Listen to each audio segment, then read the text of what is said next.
What? How many trials are there? What is BMX? Can you talk us through this?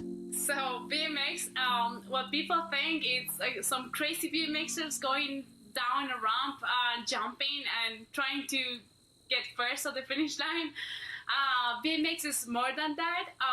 We are a power sport, so we train kind of like the track cycling, this team sprint or just sprinting. We need to go to the gym a lot. We need to. Our weights has to be the double of our body weight, so we have to go and do squats a lot.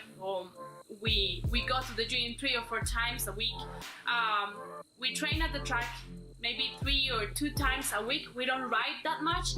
When you are little, you have all these basics from technique that you have to learn, but after that, you have to be really powerful. So yeah, I train 7 hours a day normally.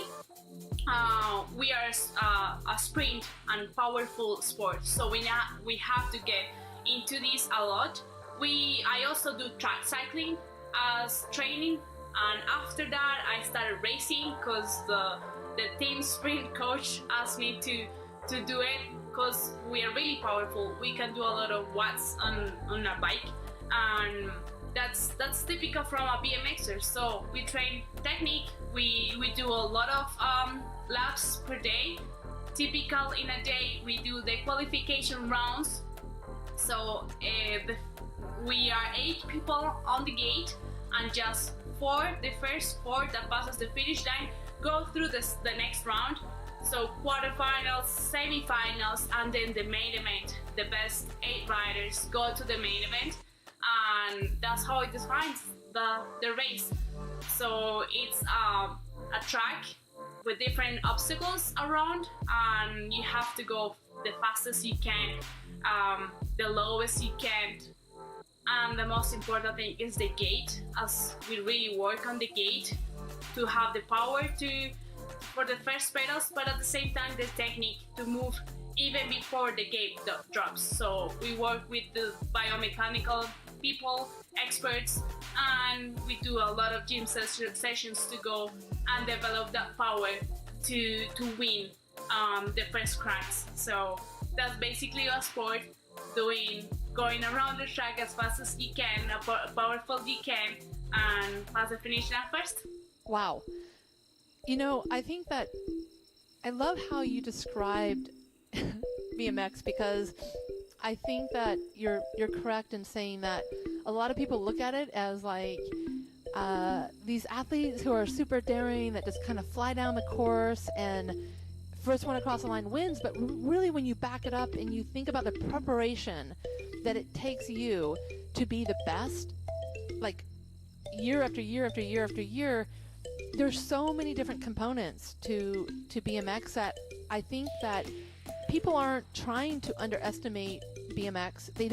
They're not educated around the sport. So I feel so lucky to have the opportunity to speak with you, and as well as having you part of the Olympic Virtual Series to tell your story, to really talk about BMX and what are the demands.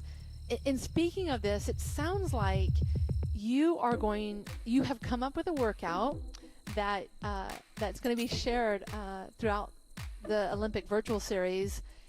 And truth be told, I hear that it's quite the workout that maybe some of these roadies and those who like to ride single track on the dirt might feel a little bit of pain here. Can you tell us about this workout? Yes, that's what we normally do in off-season and preparing for a big race. It's interval practicing, training. Intervals are really important for us to gain and to develop that power, but at the same time to try to have that power for the whole day, as we are not just doing one lap, we're doing so many laps in one day. So that's gonna help us have like that power for the whole day, but at the main event that is really important for us. So that's a really nice program that we're gonna follow in some days. If you wanted to join, it's a really nice workout that we're gonna be doing as we normally do for BMX. It's really fun, so you're gonna enjoy it. We really need to develop what's on the bike, so that's what we're gonna do. Mariana, you're such an inspiring role model, especially for girls around the world. And during the Olympic Virtual Series, people are going to be listening to this podcast, and they're going to be doing a group ride with you, and they're going to be doing your workout. I would love to hear some of your Olympic stories, meaning you've won twice now in Olympic Games. And what was it like? Was going to the Olympics a childhood dream for you? What was the feeling when you had title after title after title?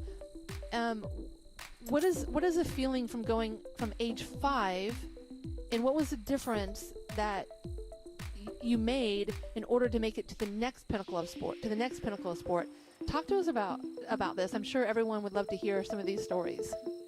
Yeah, so I got into my sport racing when I was 4. I raced my first national when I was 5. And that's where I told my parents, like, I really want to be the best of the world. I want to train to be the best. They were so scared as an extreme sport. So they got me into gymnastics. And I remember watching some documents from Nadia Comaneci and some series. And I loved watching her. And the BMX wasn't in the Olympic program. So that's what my dream was about. It was to go to the Olympics on whatever sport I could. So I started chasing that dream in gymnastics, but at the same time racing BMX because it was my passion. I raced my first world championship. I won my first world championship. That's when I realized, like, this is my real passion.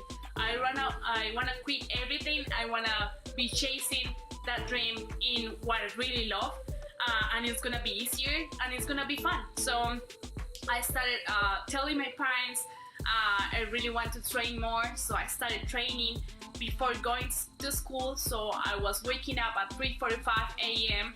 to train, to go into my trainer and do 1 hour before going to school, and then coming back from school and going to the track till 9 p.m.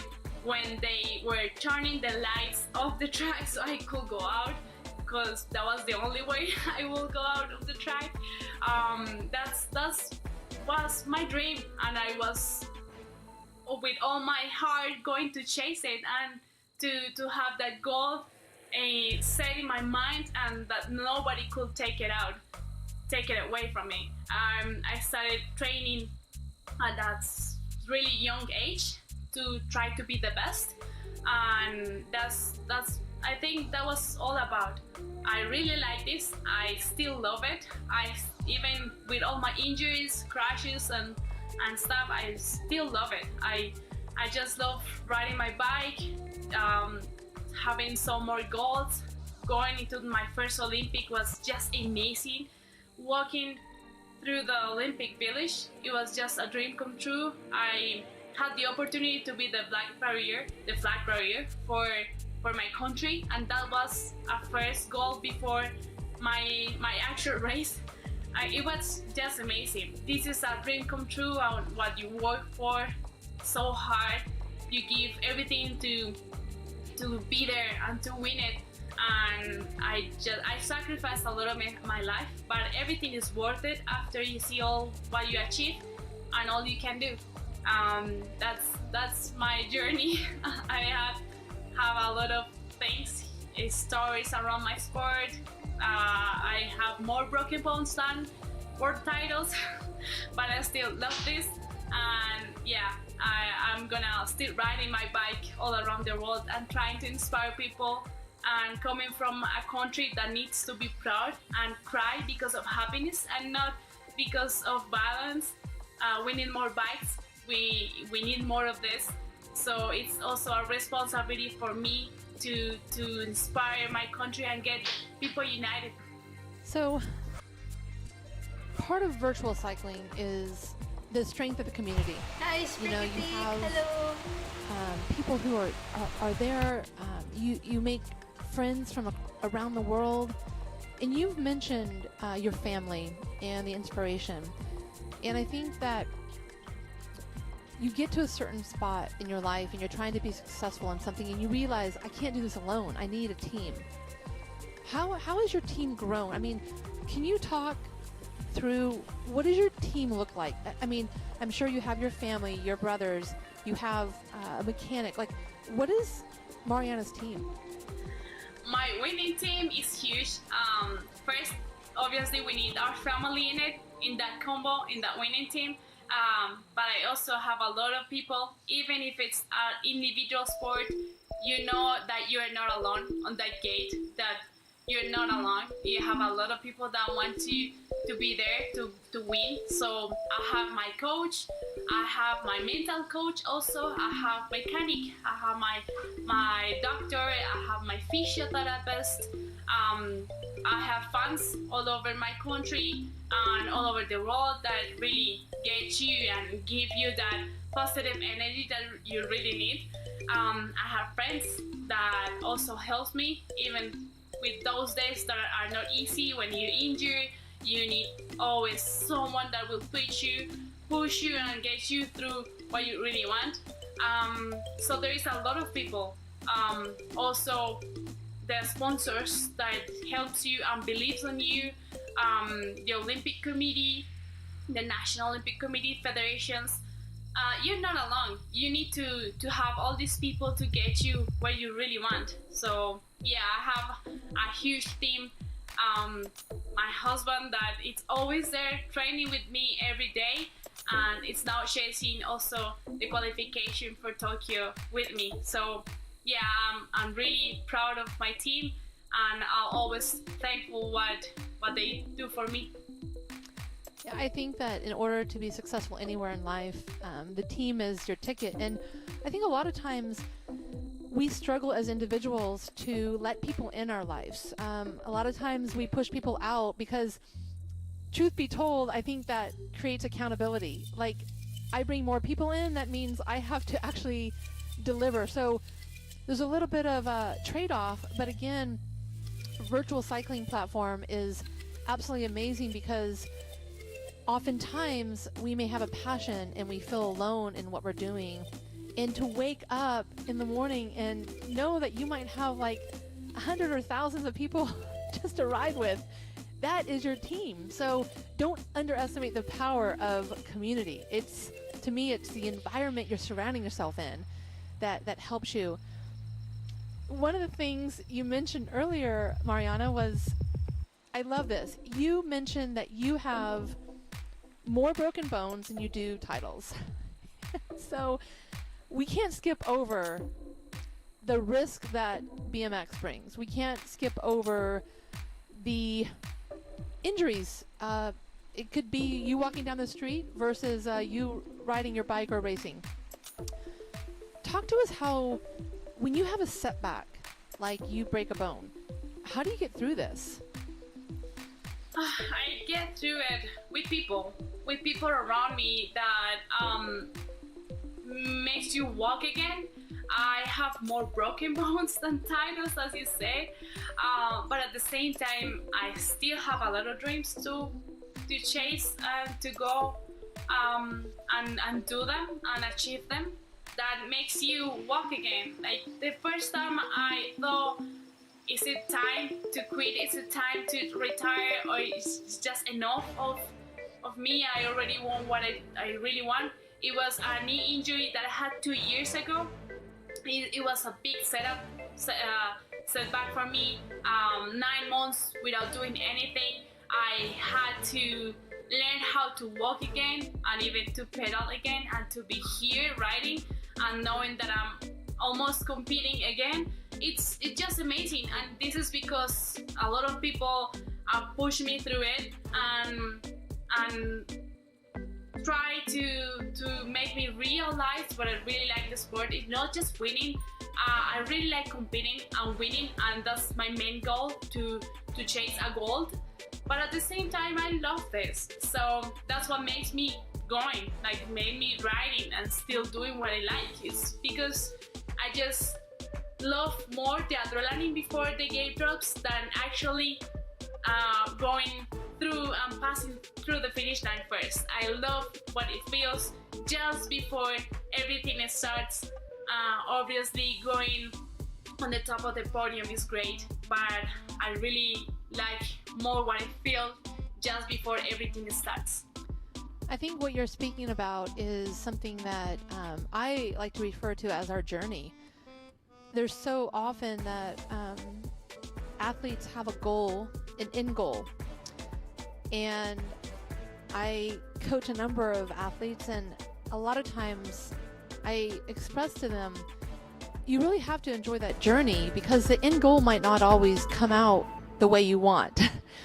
And it's really difficult to not enjoy the journey and then also have that end result not come out the way you want. So I appreciate the journey. I'm guessing that after your first injury, meaning quite some years ago, your first broken bone, was it easier to have that second and third because maybe you trust the process? You broke a bone, you came back, and you saw that you actually can come back? Because I think sometimes when you first have that big setback, like I can't get on the bike for 9 months, you think, how am I ever going to be good again? How did that feel for you? Is every one of them different for you, or did you feel that you gained confidence from the first few? I actually broke my first bone when I was 5 on my second or third race, I think. So the first thing I asked the doctor, it was, when can I ride again? How long it will take me to just don't ride a bike? And yeah, that's how I started, and I knew I could win again. I actually won a world title with 3 broken bones in my wrist, and I think it's just part of my story, and I'm not proud of it because I was a crazy kid jumping boys straights and boys jumps, so I was crashing a lot and falling a lot. But at the same time, I just love this. I love this, and in my last setback, it was the first time I thought maybe it's time for me to just hang my bike and in my garage and just stop doing this. But at the same time, I just tried to visualize my life without racing, without representing my country, or without training every day for a goal that it couldn't stop. It's not an obsession. It cannot be an obsession, winning, but it's a goal, and just keep doing what you like. Frustration comes when you really have that expectation that sometimes doesn't come the way you really want it. But at the same time, if you keep pushing, then discipline will beat motivation every day, and that's what I'm still doing. Sometimes I don't have motivation to go and train. Sometimes I'm really sore from the last training session, last gym session, but I have to wake up and do the workout because I really want to be doing this. I really want to keep pushing myself, and I know I can be better, and that's why I still wake up and train every day, because even if I won those titles, even if I have had a successful career, I still know that I can be better, that I can be a better rider, that I still have a lot of cycling goals with my national team sprint in track cycling. So I know I have a lot of goals to do, and I'm still pushing myself. That's why I do it. You know, I go back to your first broken bone when you were age 5, and maybe the anxiety you caused your mom. Like, I hope that she's okay now, because I just know, being a mom myself, I mean, sometimes I get called, helicopter mom, because if my son trips, I'm like, oh, and so I can't imagine what your family's gone through watching you live your dream, but also just wanting the best for you. I can't imagine. Your mom has to be super strong. She really gets scared. She still gets scared a lot, and that's why they wanted me to do gymnastics instead of BMX. And I was riding riding with just boys, and they were just trying to get me out of the sport, but they saw what I really liked, and they go with me, and they push me, and they help me a lot, but they get really scared. They get really scared still. So I think that speaking with you, my gut sense is that your mental strength is definitely one of your edges. You mentioned earlier about your team and that you had a mental coach. I think this is becoming more and more common in athletes, and I know how strong and how powerful your mind is. Talk to us about your mental coach and when you integrated this person to your team, how beneficial you find this in your specific event, but also in life, even maybe even if it's off the bike. I can see where there's power of the mind on the bike, but also there's power of the mind off the bike, and how important it is in your event. The mental coaching has been essential for my success and really important for my life, not just my career, but my personal life too. It gives me tools to go and chase what I really want, or just to enjoy life, or just to focus on what I need to focus, to give my attention and energy of what I can control in life. I've been training with my coach, my mental coach, since 2007, and it's been, I think, the main thing on my career. I think going through the biggest events in BMX, they all can win. All the girls, they train to win.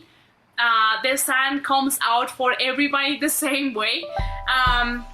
But I think you win before even going to the race. I think if you're ready, if you believe in you, if you have more discipline than motivation, sometimes gets you what you really want. It gets you that extra power that you really need.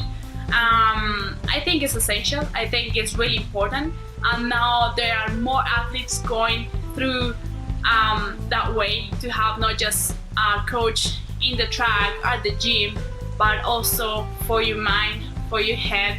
You have to really get it together, all together, to be able to be the best. It's not just being one of the good riders of the world, but winning. You have to win before the race, and that's really, really important, and that really helps me in life, not just in my BMX bike or my track cycling bike. It's with my family, with my personal projects that I have. I think it's really important if you think it that way, and it really helps me with what I really still want to achieve. So I think it's essential for me. Wow, I think that might have to steal this quote from you that you just made, that you might not realize you made, which was, you have to win before the race. And I love that. Speaking of mental strength, I have a few more questions for you to just kind of top off getting to know you. Do you have any superstitions or pre-race routines that you do? I do have a lot. I'm crazy about those things. So I always wear 2 different color socks, never same color. It's just me. I started doing this when I went to the US to race the national series. It was a big goal for me to go and race there. And I was 13 and I was racing 18-year-old girls, and I didn't win any of the races. And one day I woke up really early and I took different color socks just because, it was too early for me. And I did a mistake. I had like one orange and one pink, and I won my first title at the age of 13 with girls of like 18-year-old girls. So that's why I started doing this, and I never had the same color socks, and same with my gloves. I always put my right clip shoes first. And I have this ritual for a race that is like my winning ritual. what I tell myself when I'm putting my uniform on, my helmet on, it's like going to war, putting those things on and be ready. So yeah, I have a lot of superstitions. So I think it's really important. You've talked, and I think that our listeners are getting an idea of your personality, of your drive. There's no question. You are driven. You're passionate. You love your bike. You love life. And I think it's amazing. I want to ask you, this might be a hard question. It's always hard, but it's one of my favorites, which is, I know BMX is an individual sport, but you have teammates. You have a team around you, your coach, your parents. Tell us how they would describe you. Oh. um, so I think they always say, as I heard, when I'm out of home, when I'm racing, they say like the house it's alone. They don't hear anyone laughing or smiling or making jokes. That's me. I'm really professional in my sport, but when I have my helmet out, I'm just a girl that don't want to grow. Still want to be a girl, little girl still. I'm just a happy girl that wants to chase anything and achieve anything that she wants. I'm really organized and I want everything to be perfect. So that's why they also make fun of me, because everything has to be organized, settled, and the way I really want it. So that's me, I think. I'm always smiling, even when I'm dreaming. I'm sleeping and I'm dreaming and I'm laughing, sleeping. So that's me. So I think that what we've heard is truly, you mentioned that your philosophy in life is based on a quote: "The future belongs to those who believe in the beauty of their dreams." And our conversation today really depicts this, and I appreciate you being you. I'm inspired, and I want to thank you for being part of the Olympic Virtual Series. You and your story are incredible. I want to wish you the best of luck in the coming months. We're all rooting for you. I personally can't wait to experience one of your workouts. I always am looking for a new experience. So throughout the month of June, if I can't nail it the first time, I hope that I can try again. So I want everyone to look out for Mariana leading the rides across the month of June as part of the virtual Olympic Virtual Series. You know, it's incredible. Your story's incredible, and all the best to you. Thank you. Thank you, Christine. Thank you, everyone, for having me, for hearing me, my stories, and I really am so proud of be doing this with you. Been a really fun of you, what you have achieved, and thank you for inspiring me with my journey, my Olympic journey, and I know you're gonna be smashing that workout. And yeah, I just want to invite everyone to get together and enjoy this virtual riding with all of us, and I hope you enjoy my workout of the day. So see you there, ride our bike together.